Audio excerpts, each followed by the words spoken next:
PON Aceh Sumut pada tahun 2024 dengan cabang olahraga kuras. Baik, teman-teman di sini penasaran kan siapa sih kakak yang ada di sebelah saya ini? Untuk lebih lanjutnya kita kenalan dulu yuk. Boleh nggak? Oke, langsung aja nih Kak. Boleh. Oke, baik. Perkenalkan, nama saya Angelika Sari, bisa dipanggil Angel. Dimana cabang saya itu kuras. Saya juga salah satu mahasiswa Fakultas Ilmu Keolahragaan Departemen Pendidikan Kepelatihan Olahraga angkatan 2023. Boleh Kak. Kalau boleh tahu olahraga kuras ini apa ya? Olahraga kuras ini hampir sama dengan olahraga judo Kak, dimana spesifiknya bantingan hampir sama sih keduanya. Kalau kuras nih kayak tidak ada kunciannya, tapi kalau judo ada gitu Kak. Tapi hampir sama, berbeda mantra aja. Terus kakak udah berapa lama ikut ke cabang-cabang olahraga ini? Kalau awal saya mengikuti cabang olahraga sih tahun 2016, tapi menginjak olahraga kuras ini baru tahun 2023 Kak. Mau hampir 1 tahun sih Kak. Berarti baru ikut PON aja nih tahun sekarang? Iya, baru kali ini Kak. Untuk lebih lanjutnya boleh kita langsung ke sesi wawancara? Oke Kak, boleh aja Kak. Oh ya. Untuk yang pertama nih Kak, dalam pandangan kakak, bagaimana psikologi olahraga membantu meningkatkan kesiapan mental seorang atlet dalam menghadapi tekanan pertandingan besar seperti PON?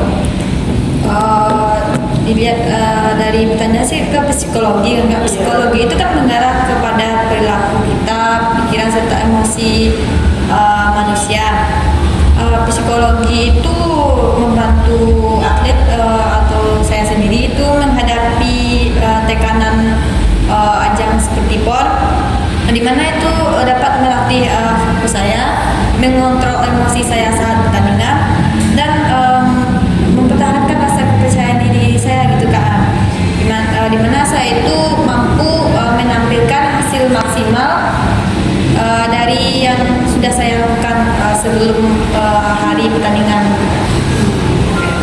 Selanjutnya nih Kak, seberapa penting peran psikologi olahraga dalam mempersiapkan atlet secara holistik atau fisik dan mental untuk menghadapi tantangan masa kini di dunia olahraga?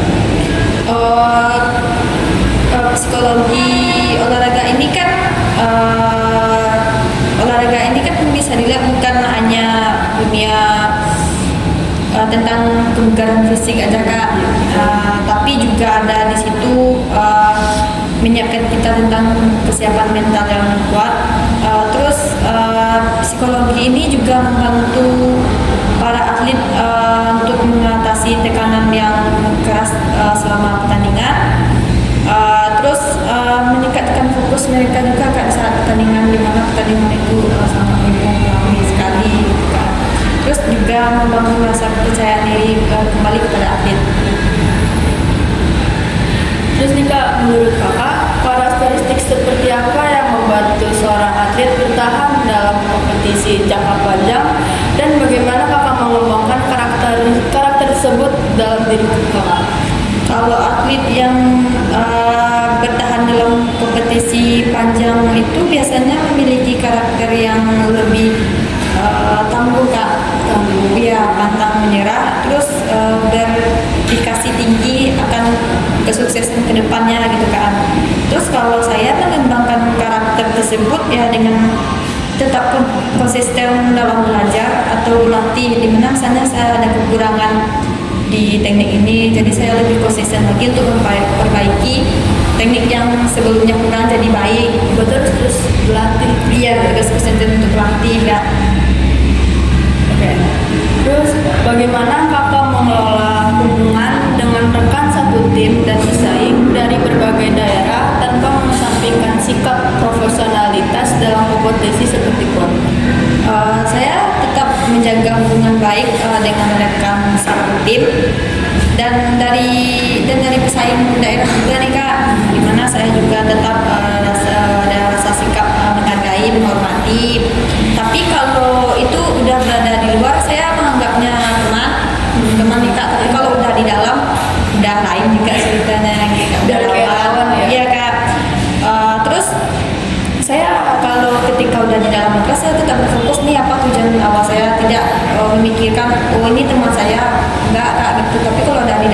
ini udah lawan saya gitu. Harus menang biar dapat Iya. juara ya. Oke. Terus bagaimana kakak melatih kemampuan untuk tetap tenang dan terkendali di bawah tekanan dalam situasi pertandingan penting? Kalau saya melatih kemampuan untuk tenang itu dengan latihan rutin kak. Latihan rutin. Iya, latihan rutin, terus visualisasi keberhasilan. Gimana sih cara-cara untuk tetap berhasil atau mempertahankan prestasi gitu. Apalagi kan kalau mempertahankan prestasi itu kan lebih berat daripada mencapai gitu kan. Terus pengalaman juga dapat sih kak, faktor utama untuk membantu saya untuk sukses ke depannya. Terus juga ada sih kalau emosi juga termasuk sih kak ke dalam hal itu gitu kan ya. Contoh latihan rutin itu seperti apa sih? Kalau latihan rutin itu seperti misalnya kak dalam seminggu ini kalau kita emang atlet jangka panjang, kalau dalam seminggu ini cuman kayak dari Senin pagi itu udah mulai latihan. Kalau misalnya mau nambah siang ditambah nanti sore juga latihan sampai hari Sabtu. Kalau biasanya minggu ini lebih ke istirahat kak, rest gitu kan, agar badannya tidak terlalu kaku dengan tekanan berat latihan yang itu aja biar nggak bosan gitu kan. Itu cukup berat juga lah Ya, juga berat kak, apalagi dengan ajang yang makin tinggi ya makin tinggi juga lah risikonya untuk kita merasakan tekanan TC atau program latihan yang makin kuat. Oke. Lanjut nih kak, bagaimana strategi kakak dalam menjaga rasa percaya diri ketika menghadapi lawan yang dianggap lebih kuat di kompetisi? Kalau saya lebih ke fokus kepada kemampuan saya sendiri kak, bukan kepada kemampuan lawan.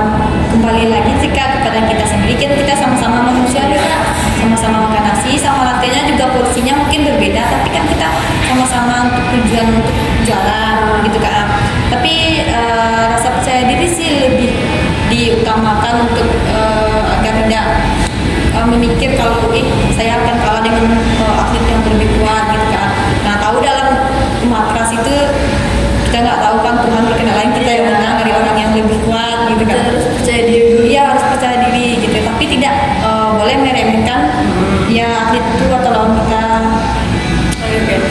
Agak tegang ya, boleh gitu minum dulu.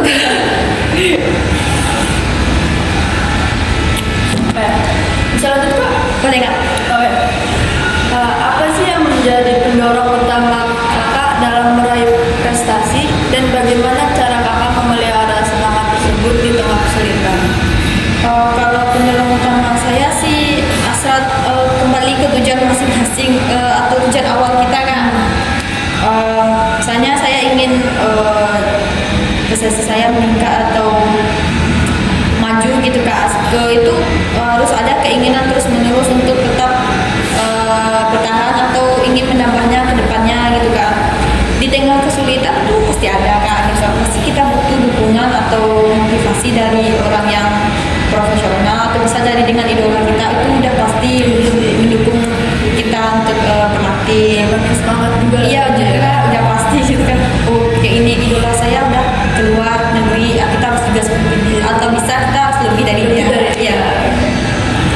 Terus bagaimana cara kakak menangani perasaan cemas yang muncul saat menghadapi pertandingan seperti pertandingan penting di PON? Kalau saya kayak relax aja kak, kita relax aja, relax kan, misalnya kayak harus bisa tanamkan dalam diri gitu kan. Kita karena relax itu dapat mengurangi rasa kecemasan kita dalam pertandingan. Terus saya juga harus fokus nih pada hal yang dapat saya kendalikan sehingga tidak memecahkan rasa fokus saya ketika bertanding. Terus jika kita alih-alih ini memikirkan di luar kendali, misalnya lebih ke berpikiran negatif, saya kembali ke tujuan awal saya tadi gitu, agar tidak fokus saya tidak berapi atau Biar nggak cemas banget. iya Kak. Jadi kita harus fokus lagi dengan tujuan awal kita. Kok saya tidak fokus, kita harus fokus gitu kembali kepada tujuan awal. Jika kakak pernah merasa jenuh selama masa persiapan panjangan untuk PON, apa langkah yang kakak ambil untuk tetap termotivasi? Kalau merasa jenuh pasti kan Kak, apalagi dengan TC yang walaupun ini TC-nya hampir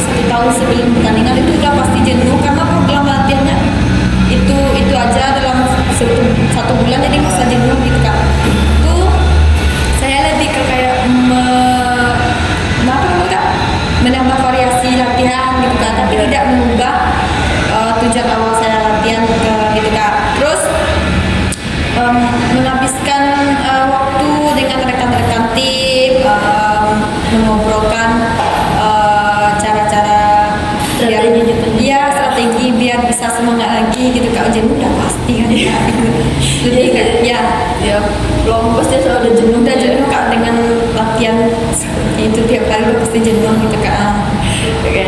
Terus apa jenis kelelahan yang paling sering kakak alami selama persiapan fisik dan mental untuk PON, dan bagaimana kakak mengatasinya agar tetap bugar? Kalau saya lebih sering ke kelelahan stres dan kurang fokus ini Kak. Apalagi kalau kurang fokusnya kayak gini Kak. Kalau stres, stres aja dulu kan Kak. Kalau stres nih kayak gini. Kalau saya misalnya saya buka media sosial, saya lihat lawan saya nih, terus saya tahu nih lawan saya, tapi dia udah kayak persiapannya udah matang. Gitu. Jadi saya makin stres. Iya, Saya bisa nggak kepikiran ya. Jadi saya bisa nggak sih untuk mengalahkan dia gitu kan. Jadi kalau lebih ke kelelahan mental lebih stres Kak. Kalau kurang fokus udah pasti gitu Kak. Apalagi dengan bisa pertandingan itu misalnya kita lawan tuan rumah Kak, Iya. udah pasti di tribun itu isinya tuan rumah aja. Jadi yang membela dari penonton itu pasti tuan rumah. Jadi kita kayak bayangin aja 10 banding 10, yang tuan rumah 9, kita 1, suaranya udah pasti kalah dan kurang fokus gitu Kak. Itu kan kayak mental kita juga kena. Ya. Oke. Bagaimana latihan mental yang pernah kakak jalani membantu meningkatkan fokus dan ketahanan mental kakak saat menghadapi kompetisi penting? Kalau latihan mentalnya sih saya lebih ke visualisasi Kak. Visualisasi terus relax dan simulasi nih pertandingan itu sehingga dapat membantu saya meningkatkan fokus dan mental saya untuk mempersiapkan pertandingan depannya gitu. Dengan cara saya membayangkan skenario pertandingan, nanti saya harus mengeluarkan teknik kayak gini nih. Misalnya lawannya tinggi, saya harus mengeluarkan teknik. Yang kalau tinggi nih bagusnya, cocoknya tekniknya seperti apa gitu kan. Jadi kayak lebih siapkan mentalnya nanti. Berarti mental harus kuat. Ya harus kuat Kak, harus kuat kan di situ. Oke. Tanya nih kak, apakah kakak pernah mengalami hambatan mental atau bentuk kekerasan selama terlibat dalam kompetisi, dan bagaimana kakak mengatasinya untuk tetap fokus pada pertandingan? Saya lebih berfokus sih Kak pada strategi dan kemampuan saya sendiri gitu kan. Rasa percaya diri ini harus tinggi kali kan Kak. Dimana saya harus mengatasi hambatan mental dan saya harus tetap fokus pada pertandingan yang saya idam-idamkan. Apalagi kalau ini kan Kak susah kali, apalagi tesnya banyak, ininya banyak. Dari 10 yang tes aja 2 aja yang diterima. Kalau yang udah diterima pasti kayak diidam-idamkan. Jadi saya harus berfokus pada tujuan gitu Kak. Terus dukungan dari pelatih juga termasuk paling besar Kak. Dari Orang tua juga. Iya, teman-teman juga, teman-teman satu rekan tim saling-saling mendukung, support gitu Kak. Biar tidak ada gangguan hambatan mental kita gitu. Biar bisa juara juga ya. Iya. Di PON gitu. Baik, itu aja wawancara kita pada hari ini. Dari akhir